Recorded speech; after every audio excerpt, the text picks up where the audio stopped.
आज के दिन हेडलाइन बनी हुई है और वो हेडलाइन है वन नेशन वन इलेक्शन की घोषणा।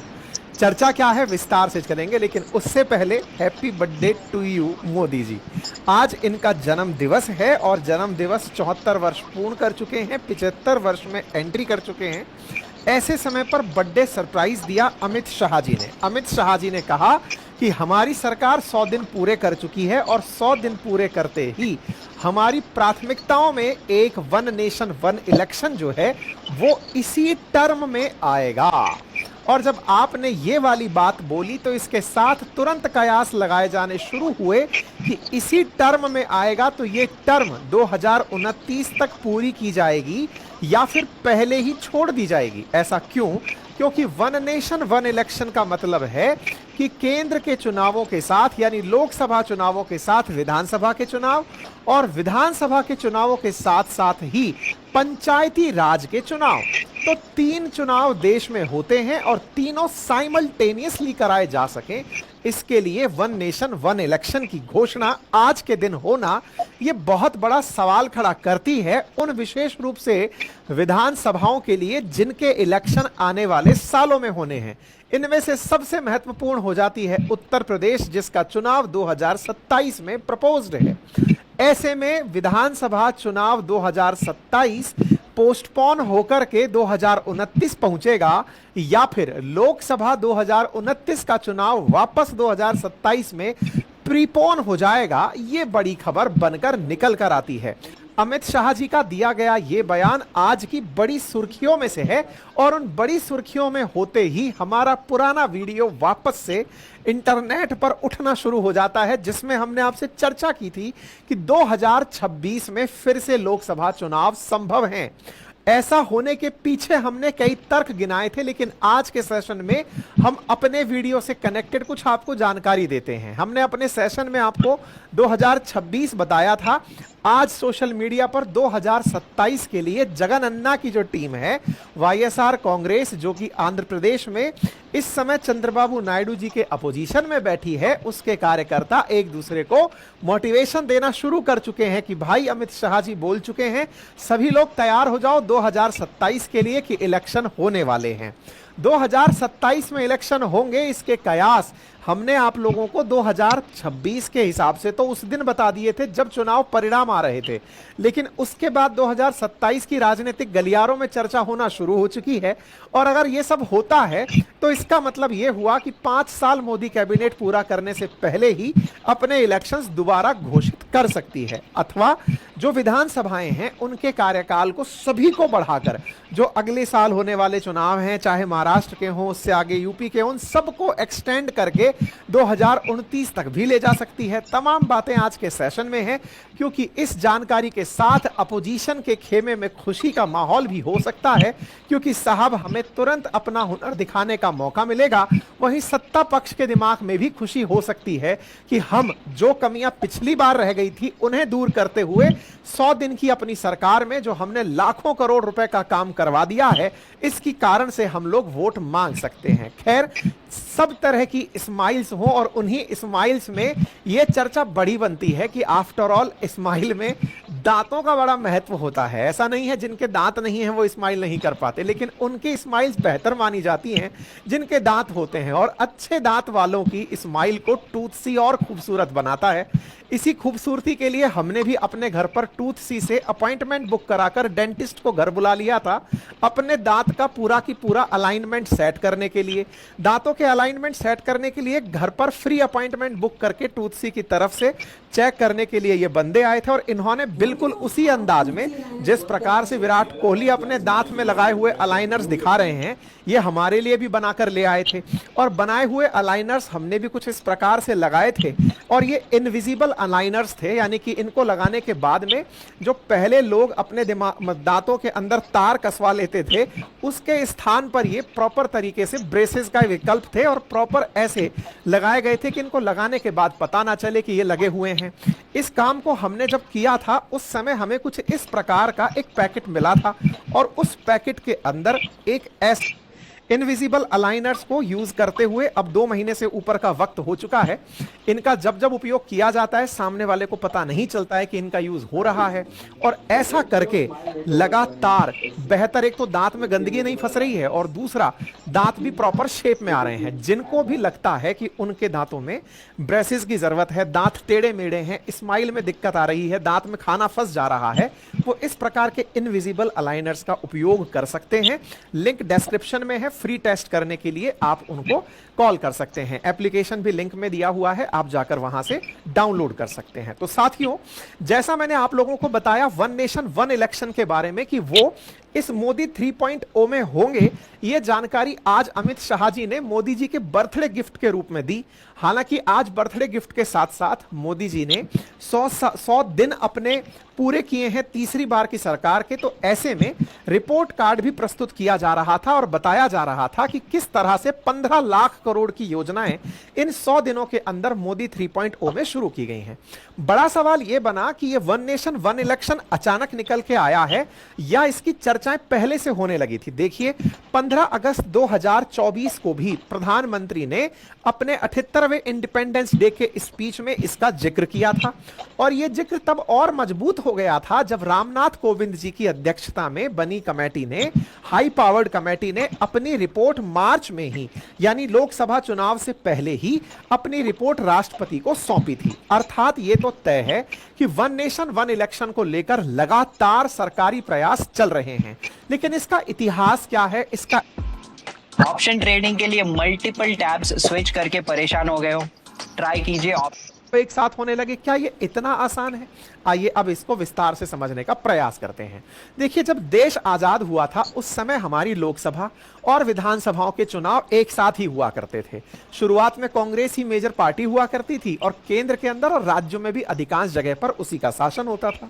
शुरुआती 4 लोकसभा चुनाव 52, 57, 62, 67 सब एक साथ ही हुए, लोकसभा के चुनाव और विधानसभा के चुनाव। लेकिन समय बीतता गया और विधानसभाएं बीच में भंग होती गई। 68, 69 के अंदर कई विधानसभाएं समय से पहले भंग कर दी गई। बस यहां से जो सिस्टम बिगड़ा उसके बाद वापस पटरी पर नहीं चढ़ा। लोकसभा के चुनाव अलग चल दिए और विधानसभा के चुनाव अलग चल दिए। लेकिन इस बात को लेकर के कि अलग अलग समय पर चुनाव होने से सबसे ज्यादा नुकसान होता है लॉजिस्टिक्स का, सबसे ज्यादा नुकसान होता है इस बात का कि देश पूरे टाइम चुनाव में होता है तो सरकारें अपने द्वारा घोषणाएं या तो लोक लुभावनी करती हैं या फिर घोषणाएं इसलिए नहीं कर पाती कि आचार संहिता का उल्लंघन हो जाएगा। अगर मान लीजिए आज हरियाणा में चुनाव है और केंद्र सरकार कोई ऐसी घोषणा कर दे जिससे उन्हें हरियाणा चुनाव में भी फायदा हो जाए तो इसे आचार संहिता का उल्लंघन कहा जा सकता है। इसके चलते कई अच्छी घोषणाएं अटक सकती हैं। वहीं दूसरी ओर ऐसी योजनाओं का फायदा चुनाव को प्रभावित करने में भी किया जा सकता है। तो आचार संहिताओं के अभाव, आचार संहिता के चलते देश पूरे समय कहीं ना कहीं, इस बार यहां है, अगली बार महाराष्ट्र में है, उससे अगली बार उत्तर प्रदेश में है, हर साल हमारे देश में चुनाव चल रहा होता है, हमारा देश चुनाव में चल रहा होता है। ऐसे में घोषणाएं अटकती हैं और साथ ही साथ चुनाव आयोग पूरा पंचवर्षीय कार्यक्रम में बिजी रहता है। इसके चलते हमारे देश का रिसोर्स भी काफी ज्यादा खर्च होता है। इससे बचने के लिए निरंतर प्रयास किए जा रहे थे। इसी चलते बीजेपी ने अपने मैनिफेस्टो में, चुनावी घोषणा पत्र में भी वन नेशन वन पोल की बात की थी और प्रॉपर तरीके से, मतलब एक तरह से चुनाव में जाने से पहले ही इन्होंने अपने अंदर कह दिया था कि भैया हम अगर जीतेंगे तो हम वन नेशन वन इलेक्शन का संकल्प लेकर ही आगे बढ़ेंगे, जिससे वित्तीय बोझ कम होगा, वित्तीय स्थिति राजनीतिक दलों की सुधरेगी, नीतियों में स्थिरता आएगी, शासन में सुधार होगा, प्रशासनिक दक्षता आएगी और मतदान में वृद्धि होगी। साथ ही साथ में पार्टी बदलने की संभावनाओं पर भी कम असर रहेगा। इसी के चलते हमने आपसे कहा था कि हो सकता है कि आने वाले समय में इलेक्शंस को प्रीपोन किया जा सके, और इसी के चलते हमने आपके सामने ये वीडियो आज से काफी पहले यानी 3 महीने पहले ही कर दिया था। अब आती है बात इसकी कि इसको करने में क्या प्रक्रियात्मक दिक्कतें आएंगी। मतलब सरकार की घोषणा मात्र से ऐसा हो जाएगा या कुछ और, तो जान लीजिए कि इसको करने में लगभग 18 संविधान संशोधन करने पड़ेंगे। यानी कि संविधान तो बदलना पड़ेगा, और संविधान बदलने के लिए केवल केंद्र सरकार नहीं, राज्य सरकारों से भी परमिशन लेनी होगी। यानी कि लगभग आधे राज्यों की सहमति जरूरत पड़ेगी जब राज्य के साथ साथ जब लोग ये पंचायती राज का चुनाव के अंदर परिवर्तन किया जाएगा। इसका मतलब यह हुआ कि अब बड़ी बड़ी मात्रा में संविधान संशोधन का बिल आ सकता है। इसके लिए मैं आपको थोड़ा इतिहास बताता हूं कि कौन सी सरकार ने कब कब प्रयास किया और कौन सी टेक्निकल दिक्कतें हैं जो अभी आएंगी, जिनको रिजॉल्व करना जरूरी है। यह केवल नोटबंदी की तरह एक एग्जीक्यूटिव आदेश नहीं होगा कि जाओ कल से चुनाव एक साथ होंगे, जी नहीं। इसके लिए हमारे संविधान में बड़े परिवर्तन होंगे। इसके लिए मैं आपको थोड़ा इतिहास बताता हूं कि यह चर्चा कब से शुरू हुई। जैसा मैंने आपको कहा कि 67 तक सारे चुनाव एक साथ हो रहे थे, 68, 69, 70 लगातार चुनाव बिगड़ने लगे। 83 में यह जरूरत फील हुई। सबसे पहले एनुअल कमीशन, इलेक्शन कमीशन की एनुअल रिपोर्ट में इस बात को रखा गया कि सर इलेक्शंस को अलग अलग नहीं होना चाहिए, इलेक्शंस एक साथ होने चाहिए। इस बात को लॉ कमीशन ने भी अपनी रिपोर्ट में 1999 में पेश किया। जब यह बात बार बार चर्चा में आने लगी तो लॉ कमीशन ने इस बारे में 2018 में भी फिर से चर्चा की कि सर इलेक्शंस तो सारे एक साथ होने चाहिए। तो लॉ कमीशन की बार बार रिकमेंडेशंस के चलते पीएम मोदी ने कहा कि वो एक कमेटी बनाएंगे जो इस विषय पर चर्चा करेगी, सभी राजनीतिक दलों से पूछेगी कि अगर चुनाव एक साथ करा दिया जाए तो क्या आपत्ति है। फिर जुलाई 2022 में प्रॉपर तरीके से एक पार्लियामेंट्री और असेंबली इलेक्शंस को ध्यान में रखते हुए 22वें लॉ कमीशन ने फिर से कुछ रिकमेंडेशंस अपनी तरफ से दे दी। इतनी सारी रिकमेंडेशंस आने के बाद सितंबर 2023 में एक high panel committee, high level committee स्थापित की गई रामनाथ कोविंद जी पूर्व राष्ट्रपति जी की अध्यक्षता में। सितंबर 2023 में कमेटी बनती है जो अपनी मार्च 2024 में देश की राष्ट्रपति को रिकमेंडेशंस सौंप देती है कि मैडम अगर हम लोग एक साथ लोकसभा, विधानसभा और पंचायती राज का चुनाव कराना चाहते हैं और अगर इसी 2029 से पहले कराना चाहते हैं तो हमें क्या क्या करना होगा। इस पैनल के अंदर काफी सारे राजनेता थे, जिन राजनेताओं को तस्वीरों में आप यहां पर देख सकते हैं। इन्होंने अपनी तरफ से जो बातें की उसमें इन्होंने सजेस्ट किया कि लगभग 18 अमेंडमेंट हमें संविधान के अंदर करने पड़ेंगे और कुछ आदेश पारित करने पड़ेंगे। पहले स्टेप के अंदर हमें यह करवाने के लिए लोकसभा और विधानसभा के चुनाव पहले स्टेप में कराने होंगे और उसके 100 दिन बाद हमें लोकल बॉडीज के इलेक्शन यानी पंचायती राज और नगर निगम के चुनाव, नगर सभाओं के चुनाव, इनके चुनाव कराने होंगे। यानी म्युनिसिपैलिटीज और पंचायती राज के जो चुनाव हैं वो विधानसभा के 100 दिन के बाद होंगे, यानी कि स्टेप 2 के अंदर उनको कराया जाएगा। तो पहला काम तो इन्होंने ये बताया। इस काम को करने के लिए कम से कम आधे राज्यों की परमिशन विधानसभा के अंदर, आधे राज्यों की परमिशन की आवश्यकता होगी और इस काम की परमिशन के लिए संविधान संशोधन की आवश्यकता पड़ेगी। इसके साथ साथ दूसरा काम जो मेजर होगा वो क्या है, अगर लोकसभा का कार्यकाल घटाया जाता है और विधानसभाओं का कार्यकाल घटाया अथवा बढ़ाया जाता है तो संविधान में स्पष्ट रूप से मेंशन है आर्टिकल 83 और आर्टिकल 172, जहां duration of parliament, duration of houses of parliament और duration of state legislature mentioned है कि 5 साल का कार्यकाल होगा। ऐसे में अगर विधानसभा का कार्यकाल बढ़ा दिया जाता है तो संविधान संशोधन के माध्यम से ही बढ़ाया जा सकता है और अगर लोकसभा का कार्यकाल घटा दिया जाता है तो उसके लिए भी संविधान संशोधन करना पड़ेगा। हालांकि इन दोनों संविधान संशोधनों के लिए किसी भी प्रकार के रेटिफिकेशन की आवश्यकता नहीं पड़ेगी, लेकिन संविधान में एक नया आर्टिकल 324A लाना पड़ेगा जिसके माध्यम से पार्लियामेंट को यह पावर दी जाएगी कि वो म्युनिसिपैलिटीज और पंचायती राज के चुनाव को जनरल इलेक्शन के साथ करा सके। अभी तक क्या होता है कि पंचायती राज और जो लोकल बॉडीज हैं इनके चुनाव कराने के लिए स्टेट इलेक्शन कमीशन रेस्पॉन्सिबल होता है, लेकिन उसे केंद्रीय इलेक्शन कमीशन के साथ जोड़ने के लिए 324A नामक एक आर्टिकल और जोड़ना पड़ेगा। इतना ही नहीं, अभी जब हम मतपत्र देखते हैं जिसके अंदर आप लोग लोकसभा का, विधानसभा का और स्टेट मतलब लोकल बॉडीज का जो मतपत्र देखते हैं और आपका पहचान पत्र देखते हैं, तीनों का पहचान पत्र एक ही हो, इलेक्शन रोल एक हो और इलेक्शन आईडी एक हो। इसके लिए भी एक संविधान संशोधन की आवश्यकता पड़ेगी। इलेक्शन कमीशन को एक ऐसा सिंगल इलेक्टोरल रोल और इलेक्शन आईडी तैयार करना पड़ेगा स्टेट इलेक्शन कमीशन के साथ मिलकर। चूंकि स्टेट इलेक्शन कमीशन इन्वॉल्व होगा इसलिए अगेन आधे से अधिक राज्यों की आवश्यकता पड़ेगी, यानी आधे राज्यों से पूछना पड़ेगा संविधान संशोधन करके कि सर ये कर सकते हैं या नहीं। क्यों? क्योंकि स्टेट इलेक्शन कमीशन को सफर हो रहा है। अब एक बड़ा सवाल है कि अगर पूरी तरह से हंग असेंबली आ गई, यानी कि किसी को स्पष्ट बहुमत नहीं मिला, तो क्या होगा? और बीच में ही मान लीजिए कि संविधान, जैसे आज केजरीवाल जी ने इस्तीफा दे दिया, आतिशी जी को मुख्यमंत्री बना दिया, मान लीजिए केजरीवाल जी इस समय इस्तीफा देके ये कह देते कि अपन तो चले, अब अपन सत्ता में नहीं बैठेंगे। अब ऐसे में चुनाव कराने की स्थिति आ सकती है जब सरकार खुद कह दे, जैसे हरियाणा में हुआ। हरियाणा के अंदर नायब सिंह जी ने कहा कि अपन तो पहले इस्तीफा दे रहे हैं। अगर कोई मुख्यमंत्री ऐसे इस्तीफा दे दे कि अपन तो सरकार चला नहीं रहे और दूसरे के पास में नंबर नहीं है, तो क्या होगा? ऐसी स्थिति में कहा गया है कि चुनाव अगर हुए तो जो बचा हुआ कार्यकाल है उतना ही कार्यकाल के लिए सरकार चुनी जाएगी। बड़ा इंटरेस्टिंग है।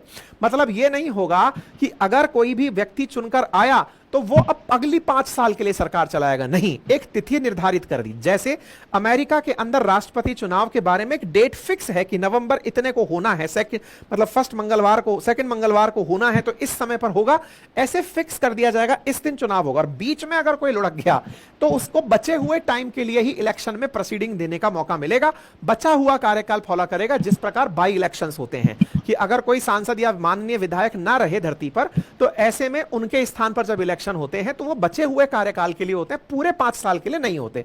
बिल्कुल उसी तरह से यहां पर प्लानिंग की जाएगी। इसका मतलब यह हुआ कि कई जगह पर संविधान संशोधन की जरूरत पड़ेगी, और इतना ही नहीं, बड़ी संख्या में वीवीपैट मशीनें, ईवीएम की आवश्यकता, और इतना बड़ा मैन पावर जो एक साथ पूरे देश के लोकसभा विधानसभा के चुनाव करा सके, इसके लिए हमें लॉजिस्टिक्स की भी जरूरत पड़ेगी। हो सकता है इसमें बड़े खर्चे आए। तो यह तो हुआ वो तरीका, वो मतलब प्रोसेस जिसके माध्यम से यह हो सकता है। लेकिन क्या मोदी कैबिनेट इस्तीफा देने के लिए पहले तैयार हो जाएगी? इसके लिए मैं आपको कारण फिर से याद दिला देता हूं। 2029 तक क्यों नहीं पकड़ेगी? इसके काफी सारे कारण हैं। अगर मैं वैसे ही जो कारण जनरली सब लोग जानते हैं उनको अगर एक बार फिंगर पर रिवाइज करने का प्रयास करूं, तो सबसे बड़ा अपडेट तो यह है कि जनगणना का कार्यक्रम शुरू हो चुका है। मतलब कि तैयारियां शुरू हो चुकी हैं। किसी भी समय अनाउंसमेंट हो सकता है कि साहब जनगणना शुरू हो गई। अब वो अनाउंसमेंट अगर होता है, 2024 चल रहा है, 25 तक अनाउंसमेंट हो लिया, मतलब काम पूरा हो लिया, उसके बाद में जनगणना के आंकड़े बाहर आते ही परिसीमन होगा। सबसे इंपॉर्टेंट जो चीज है ना, वो है परिसीमन, डिलिमिटेशन, जिसमें लोकसभा की सीटें जो आज 543 हैं, जिनकी संख्या अधिकतम 888 लायक बनाया गया है लोकसभा, उसको बढ़ाया जा सकता है कि 76 बढ़ानी है कि 783 तक ले जाना है कि पूरा 888 कर देना है। ये इलेक्शन कमीशन डिसाइड करेगा after calculation of population of current India. ऐसे में 2011 का आंकड़ा, 2022 का आंकड़ा, जो कि 2011 के बाद 2021 में एक्सपेक्टेड था, लेकिन आंकड़ा 2025 में निकल कर आएगा। लेकिन हम लोग आज भी 50 साल पहले की पॉपुलेशन को ध्यान में रखकर लोकसभा में सांसद भेजते हैं। अब परिसीमन अगर कर दिया गया इस जनसंख्या के साथ में जो अभी कैलकुलेट होकर आने वाली है, तो सांसदों की संख्या बढ़ना तय है। और सांसदों की संख्या अधिकांश उन राज्यों में बढ़ेगी जो हिंदी भाषी उत्तर भारत के राज्य हैं, अर्थात जो कि विंध्या से ऊपर की तरफ पड़ने वाले राज्य हैं, जिनमें बड़ी संख्या में आबादी है, और आबादी के साथ साथ जहां हिंदी बेल्ट में बोलाबाला बीजेपी का है।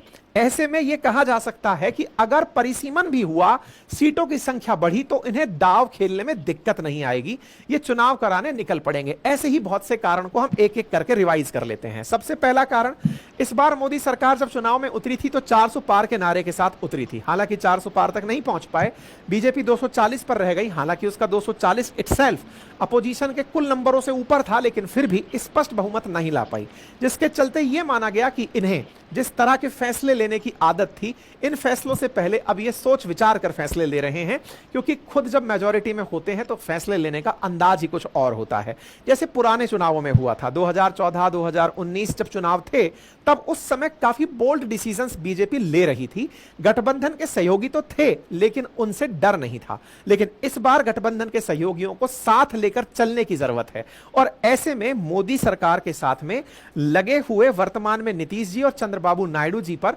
अपोजिशन का भी पूरा निगाह और नजर बना हुआ था। इसीलिए टेंशन थी कि नीतीश कुमार जी कहीं पलट ना जाएं और अपोजिशन के साथ ना मिल जाएं, क्योंकि नीतीश जी का पुराना इतिहास थोड़ा इस तरह का रहा है कि वो राजनीतिक गठबंधनों में बदलते रहते हैं। राजनीति में इन्हें पलटूराम की संज्ञा तक दी जाती है। ऐसे में बीजेपी के साथ अपने अलायंस को बहुत लंबे समय तक आगे बनाकर रखना भी एक बड़ी चुनौती हो सकता है। ऐसे में जब बिहार में विधानसभा चुनाव बिल्कुल नजदीक हो और चुनाव नजदीक हो, और इस समय नीतीश कुमार जी के ऊपर यह दबाव हो कि आप बिहार को स्पेशल स्टेटस नहीं दिला पाए, आप केवल बजट के अंदर कुछ पैसे लेकर शांत हो गए, तो संभव है कि विधानसभा चुनाव में नीतीश कुमार जी कह दें कि हम तो चले।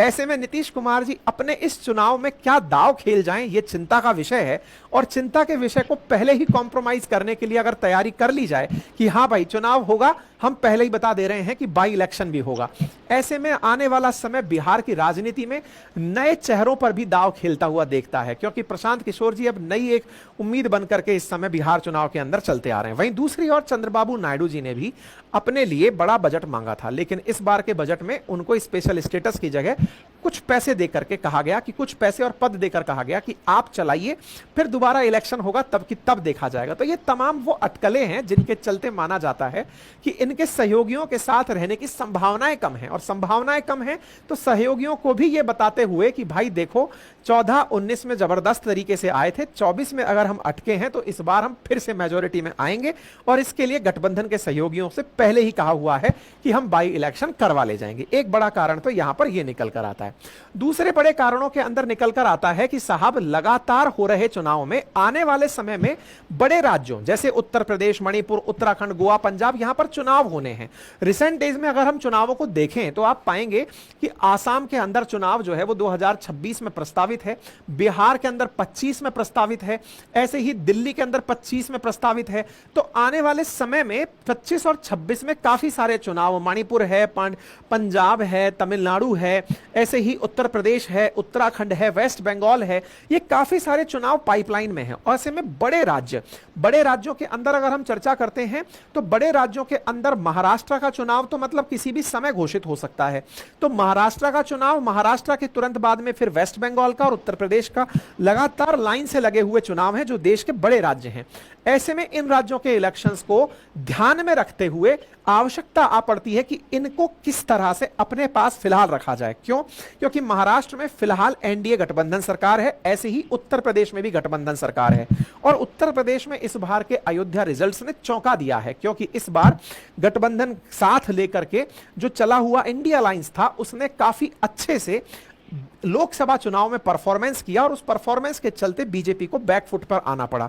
तो हो सकता है कि 2025 में जो बीजेपी जो चुनाव 2027 में एक्सपेक्टेड हैं उनको आगे पीछे कर करके उत्तर प्रदेश की सीट को बचा के रखा जा सके।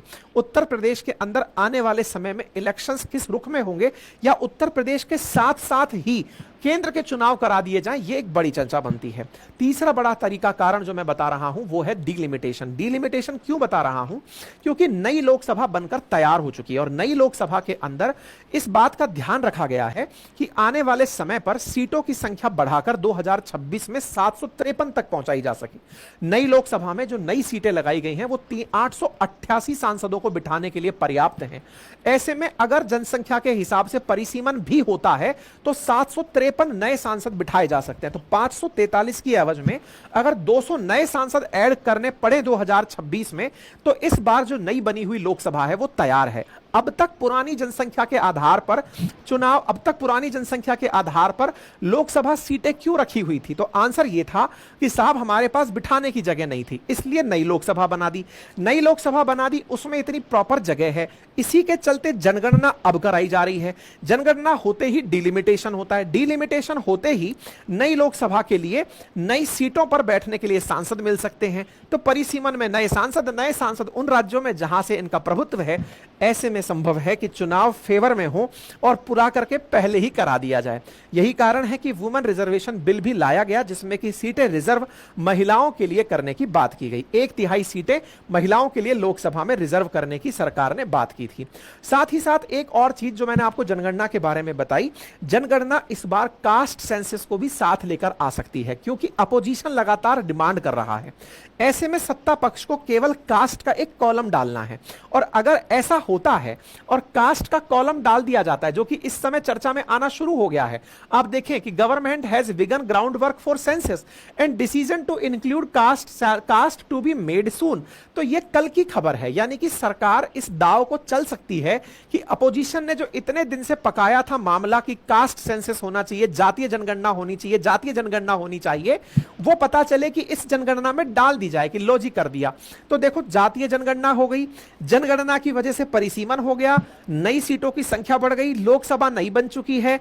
ऐसे में चुनाव करा के और साथ ही विधानसभाओं को साथ में लेकर चल के चुनावों के अंदर बेनिफिट हो सकता है सत्तारूढ़ पार्टी को, ऐसा प्रतीत हो रहा है। कहने का कुल मिलाकर अर्थ यह है कि बदलते चुनावी समीकरणों में आज जिस प्रकार से दिल्ली का मामला हुआ, दिल्ली के अंदर केजरीवाल जी के द्वारा अपने पद से इस्तीफा देकर आतिशी जी को मुख्यमंत्री बनाया गया, साथ में बीजेपी सरकार आने वाले समय में संभव है कि मोदी जी से 75 साल के होने पर इस्तीफा ले ले, क्योंकि साहब मोदी जी ने अपने से पहले जितने भी सीनियर लीडर्स थे उन सबको यही कहकर के कि आप 75 के हो गए हैं और 75 के हो गए हैं तो अब आप सक्रिय राजनीति में, इसकी जगह आप मार्गदर्शन में बैठें, तो संभव है कि बीजेपी आते ही 75 साल पूरे होते ही मोदी जी के 75 साल की खुशी में अगले बर्थडे तक ये अनाउंस ही कर दे कि अब नए इलेक्शंस में बीजेपी के मतलब मोदी जी के मार्गदर्शन में लड़े जाएंगे। ये तमाम कंडीशंस फिर से इंडिकेट करती हैं कि साहब 29 से पहले वन नेशन वन इलेक्शन के लिए